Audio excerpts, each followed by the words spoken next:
comment est-ce que cela peut s'incarner? Vous prenez l'exemple, Stéphane Hessel, par exemple, de votre admiration et votre défense de ces professeurs qui, en désaccord avec telle réforme de l'éducation nationale, tel programme d'enseignement, refusent de les appliquer et s'indignent, mais concrètement même donc manifestent, s'opposent à l'application et du coup le payent cher quand même pour des questions, sur des questions d'ordre disciplinaire et autres. Il n'est pas si facile que ça, dans la vie de tous les jours, de faire suivre son indignation d'actes tangibles, Stéphane Hessel, à l'heure de la précarité, du travail, de la baisse du niveau de la vie. C'est pas si simple quand même, en même temps que de risquer, parce qu'on s'indigne, dire aux gens indignez-vous, mais de quoi? De risquer, de perdre un travail, de se retrouver sans plus rien, saqué. Comment on fait comment on résout cette question-là? Alors, elle est très difficile. La désobéissance civile, est à la fois une possibilité et un risque. Il faut avoir le courage de risquer à condition d'être véritablement convaincu que la légalité s'oppose à la légitimité. Lorsqu'on estime que des valeurs légitimes sont mises en question par une loi, il est normal de se mettre en état de désobéissance et de courir le risque par là d'être maltraité par un gouvernement qui ne comprend pas encore cette nécessité de garder les valeurs légitimes. Quand José Bové fauche des champs d'OGM, il induit une différence entre la légitimité, nous ne voulons pas d'OGM, et la légalité, il ne faut pas faucher. Qui a raison? On ne sait pas. Mais certains vous diront, comme Jean de Cavazo est ici, que faucher un champ OGM, c'est malgré tout commettre un acte assez terrible contre la recherche, qui est là pour ça aussi. Alors voilà, il faut savoir ce que l'on veut, et quand on le veut avec suffisamment de fermeté, c'est la même chose que ce que nous avons vu pendant la résistance, pendant la guerre, où on a également fait des actes illégaux, mais que nous considérions comme légitimes au nom des valeurs fondamentales de la République française. Edgar Morin, vous êtes oui, sur il y a cette même ligne? il y a des moments où certaines transgressions jouent un rôle d'éveil. Il est évident que faucher sans arrêt ou bien détruire sans arrêt McDonald's, ça n'a pas de sens. Mais faire un premier acte, ça a quelque chose qui a un sens. Maintenant, la question des OGM doit être traitée, effectivement, c'est-à-dire expérimentalement dans des lieux clos, parce que effectivement, il y a des problèmes, il y a des dangers, il y a cet énorme trust qui est Monsanto, etc. Mais prenons la question de l'éducation dont vous avez parlé.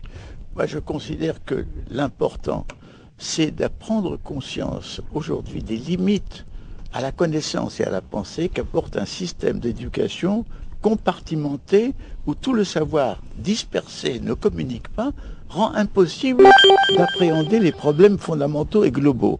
Si on prend conscience de ceci, il faut promouvoir une réforme des contenus de l'éducation, ce que j'ai fait moi dans pas mal de livres et que je reprends dans la voie. Ouais.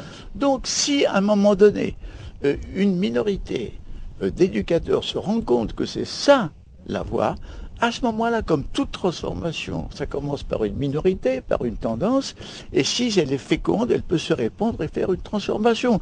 L'université moderne, elle est née dans un lieu, dans un petit pays périphérique qui était la Prusse, au début du 19e siècle, parce qu'il y avait un penseur qui s'appelait Humboldt qui a créé l'université moderne. Et ça s'est répandu dans le monde. Aujourd'hui, il faut faire des exemples qui commencent localement et qui, s'ils sont féconds, peuvent se répandre. Voilà une des voies de la transformation.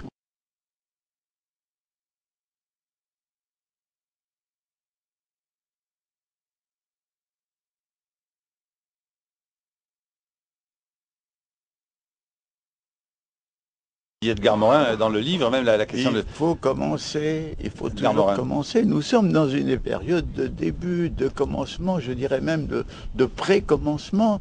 Et le vrai problème, c'est de penser que dans le passé, les choses ont toujours commencé de façon modeste, déviante, marginales, et si elles ont eu pour elles assez d'élan et assez de vérité, elles ont pu se répandre. Moi, je crois que, si vous voulez, il ne faut pas se fixer sur l'immédiat. Le faux réalisme est de voir l'immobilisme et que rien ne marche. Or, là encore, puisqu'on a parlé de la Tunisie, c'est ça qui est extraordinaire, c'est le surgissement de l'inattendu. Et d'inattendu qui nous donne une leçon. Quelle est cette leçon?